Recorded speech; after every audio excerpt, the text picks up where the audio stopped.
So, Admiral, let me ask you this. 5 years ago, the last year of Donald Trump's first administration, you wrote a column in the Atlantic magazine about his use of the National Guard, and you said it was impossible to remain silent, that you were sickened when he used the National Guard soldiers to push peaceful protesters out of the way so he could stage a photo op in Lafayette Square. You called it an inflection point. You said, quote, it risked further politicization of men and women of our armed forces. Now, that was in the president's first term. So what is your reaction to his use of the National Guard now in his second term? Well, I think it's also it's a growing concern. That said, it's certainly legal, and I never question that. And with the increased emphasis on them, there is certainly opportunity for incidents to take place, which I really worry about. I'm still, I'm a Vietnam kid, and I still have that picture of 1970, in my head of that young gal at Kent State, kneeling alongside an American citizen that had gotten killed by the National Guard. So I don't question the legality of it. I think it's important that it obviously, if we do it, it's well done. We have in this country a law called posse comitatus that doesn't allow our military to prosecute our citizens unless the president uses the Insurrection Act, which has been used historically. President Trump isn't the first president to use the military.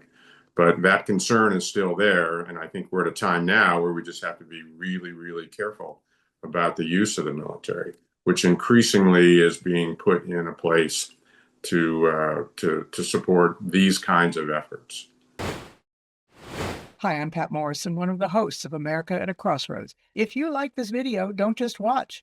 Head over to our website where you can subscribe for early access to new programs, see our upcoming schedules, and connect directly with our guests in our weekly live streams. Thank you for watching. You say the military. Is there something different about the National Guard? Is it a special branch of the military that is particularly affected by domestic situations?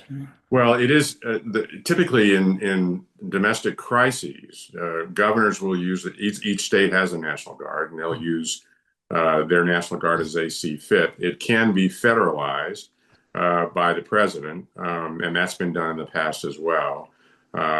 In our wars in Iraq and Afghanistan, we could not have sustained the operational level that we had without deploying National Guard units from all over the country.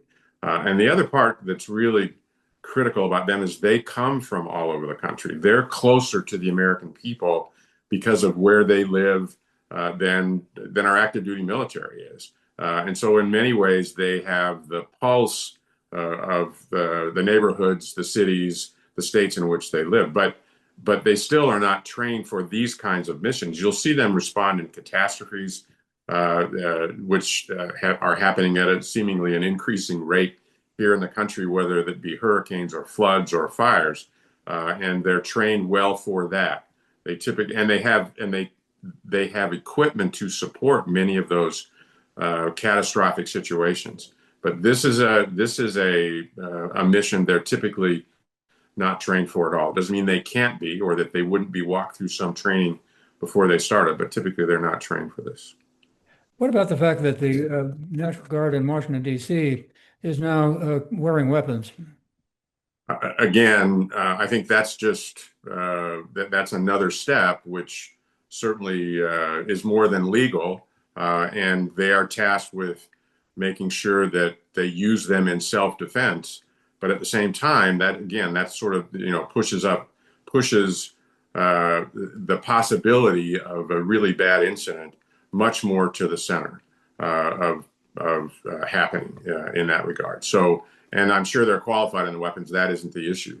It's just that having weapons it creates an opportunity. I think that's much more likely some incident could occur. And in fact, I still worry about using the military with respect to enforcement operations on the American people.